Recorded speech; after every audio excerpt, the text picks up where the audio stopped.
Hello students, today we are going to study civics chapter number 2, Ideals of our Constitution.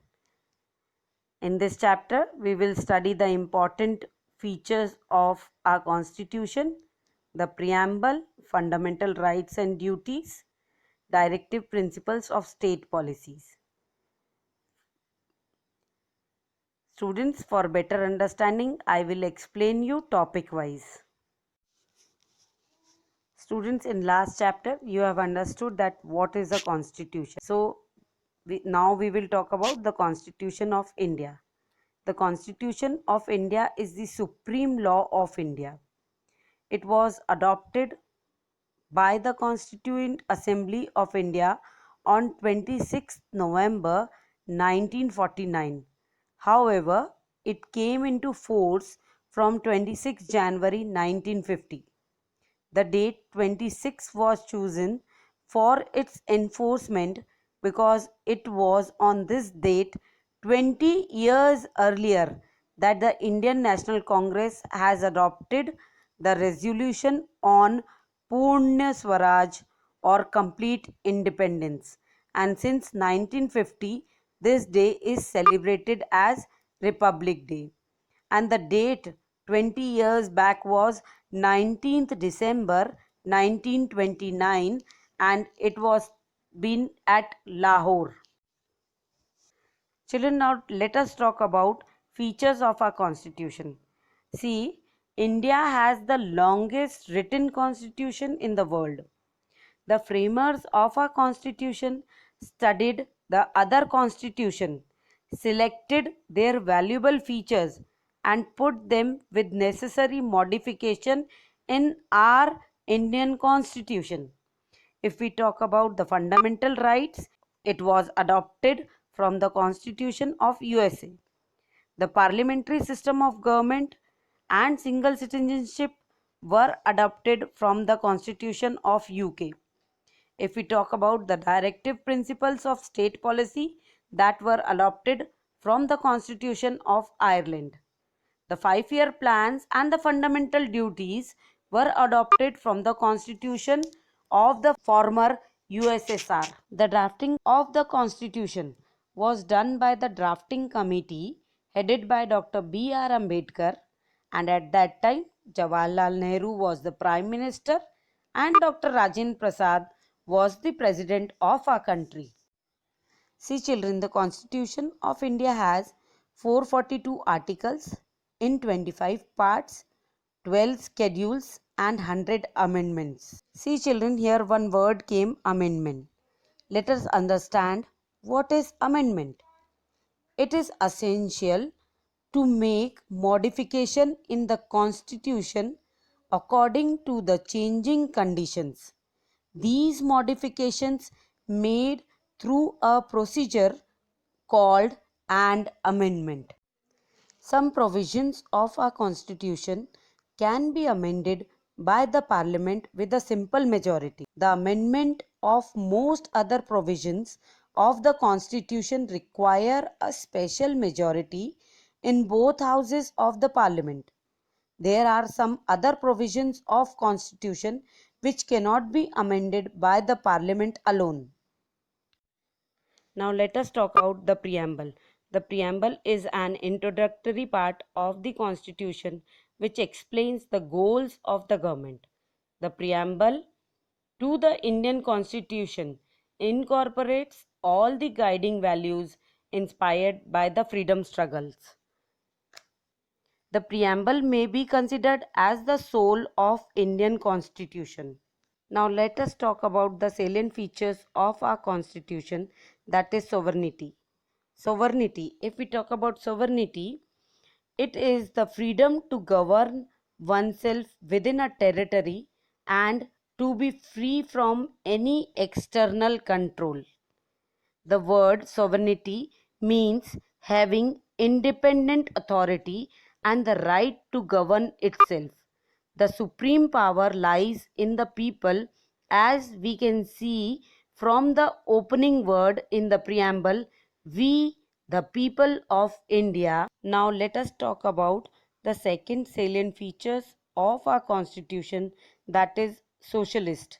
The word socialist means a country which gives an equal right to all citizens in the national wealth.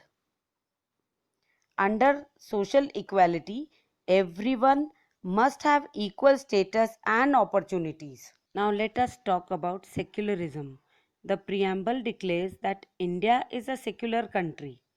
As a state, it does not have any special status of any religion. There is no such thing as a state religion of India. All religions enjoy equality of status and respect. Indian secularism guarantees equal freedom to all religions. Now let us talk about democracy. Democracy is the most important feature of our constitution. Democracy refers to the government wherein people have the power to vote and elect their representatives to the government. In India, citizens who are 18 years and above have the right to vote, known as universal adult franchise. Elections are held every 5 years. Federalism. India has a federal form of government, more than one level of government: central government, state government, and local government. In federation, there are two governments, as the central level and the state level. In India, the power of the government are divided between the center and the state governments. The president is the constitutional head of the country, and the prime minister heads the government at the center, and the parliament makes laws of the country. The Vidhan Sabha and the state legislature makes laws for the states. There are three different lists under which powers and functions of the center and the state government have been defined. That is the union list, the state list, and the concurrent list. India is a democratic republic. It means that the head of the state shall not be the hereditary head but will be chosen by the people through an election. The preamble declares India to be a republic. A democratic republic refers to a government chosen by the people. India has an elected head of state, that is, who yields powers for a fixed term. In India, the president is the head of the state and the prime minister is the head of the government.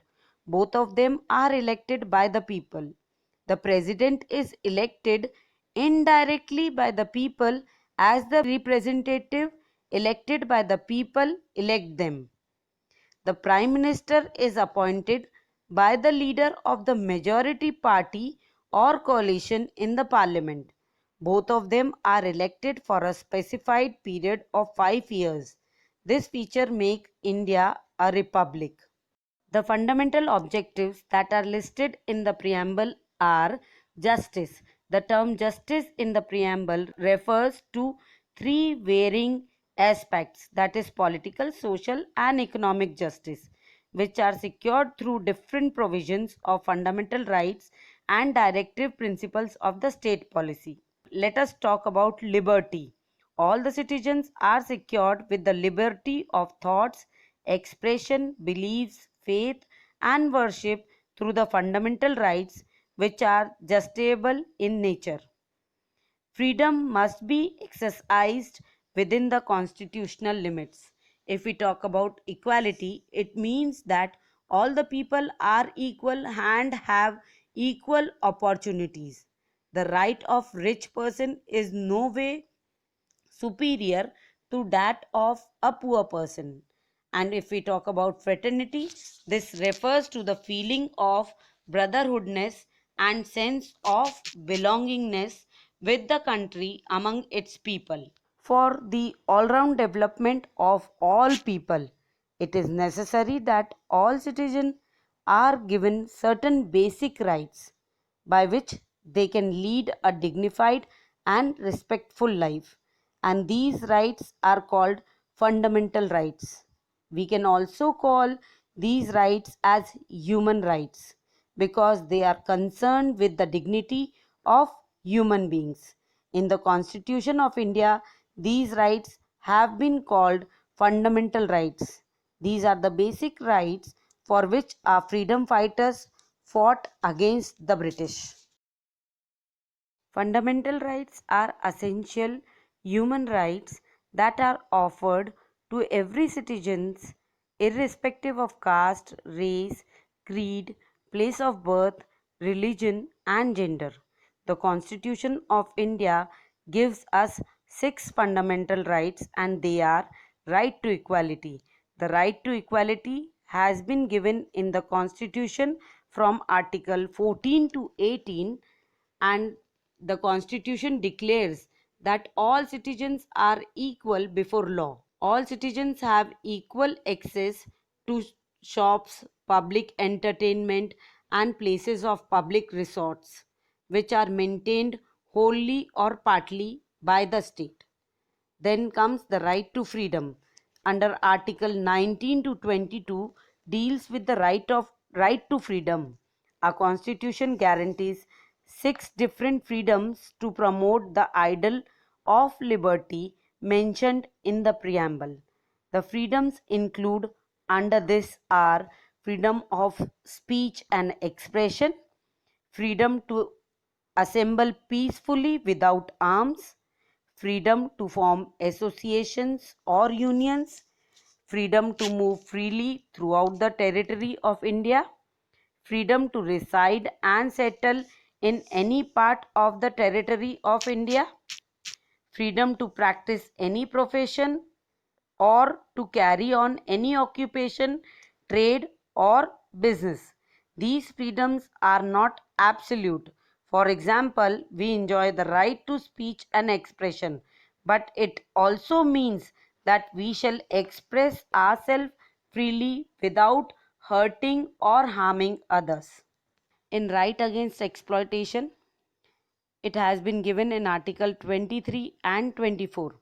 It puts a firm end to such exploitation as forced labor, beggary, and human trafficking. Right to freedom of religion. According to the Constitution, Article 25 to 28, all religions are equal before the state and no religion shall be given preference over the other.